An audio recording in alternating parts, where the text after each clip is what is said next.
Welcome to Orange Weekly, presented by Krause Health. Alongside Mike Waters, I'm Brent. Coming up, we'll hear from Syracuse head coach Jim Boeheim, and we'll preview Syracuse against Wake Forest. And Mike, it's been kind of a weird week because Syracuse hasn't played this week.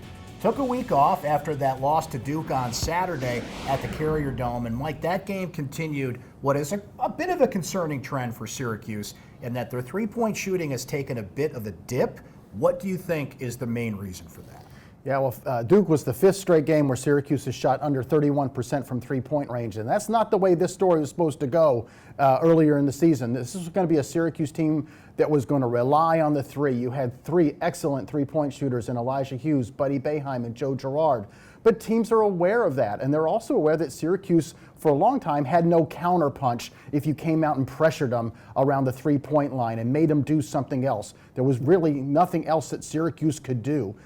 Lately, you do have Marek Dolezaj as an answer, but on the whole, teams would rather go ahead and let Marek Dolezaj do a little bit of damage inside versus watching Elijah, Joe, and Buddy do a lot of damage from three-point range. And Duke might be a bit of an extreme example because you got Vernon Carey Jr. in there. He's tough for Buddy, for Elijah, for those guys to penetrate inside. And that was kind of the counter to the three-point shooting being down as Elijah and Buddy, even Joe Girard at times, and you mentioned Marek, they're getting more scoring inside the paint. But this is a team that is still, Mike, I think, going to live and die by the three-point shot. So we'll see if that trend continues for the Orange. One thing that I'm also wondering about in that sense is when you look at Syracuse offensively, they're a top 20 team in offensive efficiency in the country.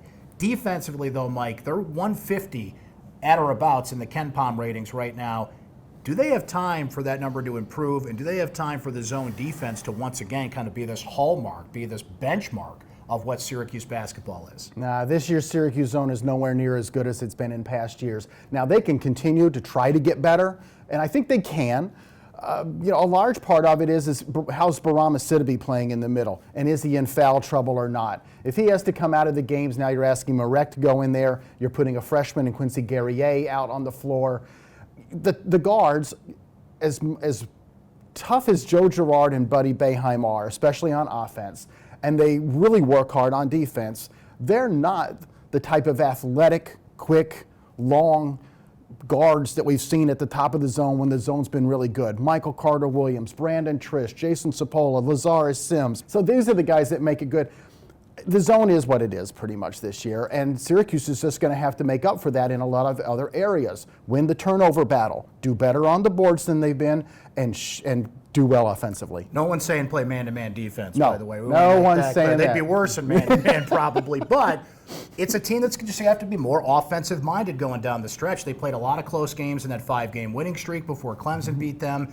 Close games after that, Mike, but there's a reason for that. They're having trouble making stops, particularly in the second half down the stretch. So the Orange are going to have to ride their offense. And how far they ride everything is going to be a question here. I was really stunned this week, Mike. Maybe not stunned in the sense of this is where the ACC is, but to look at a bracketology and only see 3 teams from the ACC, that's still startling to see that. And it really shows the work Syracuse is going to have to do just to be in the bubble conversation with 9 games to go here in the ACC regular season. Yeah, only 3 teams in the NCAA tournament from the ACC right now. And in terms of what Syracuse needs to do to get into the tournament, they've already played one of those 3.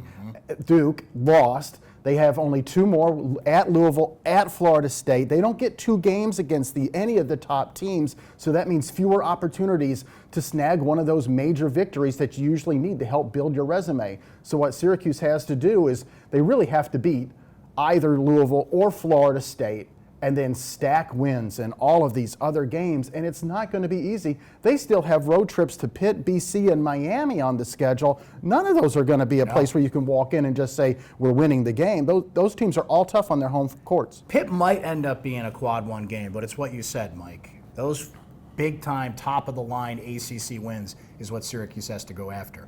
Their next opponent, nowhere near that. As a matter of fact, they're the worst team in the ACC. We'll talk about Wake Forest coming up here shortly, but first, let's hear from the head coach. It's time for Syracuse Soundbites. We're just not good in the middle. We just can't stop people in there. Our zone has traditionally been able to stop people inside, but we can't. We're just too, we got 2 guys in there, 180 pounds and 210 pounds. We're just not big enough in there. physically. Well, Syracuse plays one of the better teams in the ACC, gets a week off, and then they get the worst team in the ACC. Mike, the Wake Forest Demon Deacons are up next. Why is this team in the bottom of the ACC? Well, they've had some injuries. They've lacked some guys in certain games. And it just seems like, for whatever reason, Danny Manning just can't put it all together down there. Their big flaw this year, they can't play defense. They're next to last in the league in scoring defense. They're also last in the league in field goal percentage defense. So they can't get stops. They're a decent offensive team, but they're not good enough to overcome their defensive shortcomings. Syracuse has Wake Forest here. You mentioned all those games earlier that are coming down the stretch. 7-2 in 9 games in ACC play most of the time would get you in the tournament. But if those 2 losses are Louisville and Florida State and all the other wins are the games left on the schedule, we'll see. The committee's going to be a little more tough this year on the Orange. So it all starts with Wake Forest, though. Build up wins there and then see how the Orange do when they get back to the top teams in the ACC on the schedule. That's Orange Weekly, presented by Crow South. From Mike Waters, I'm Brent Dax. We'll talk to you next time.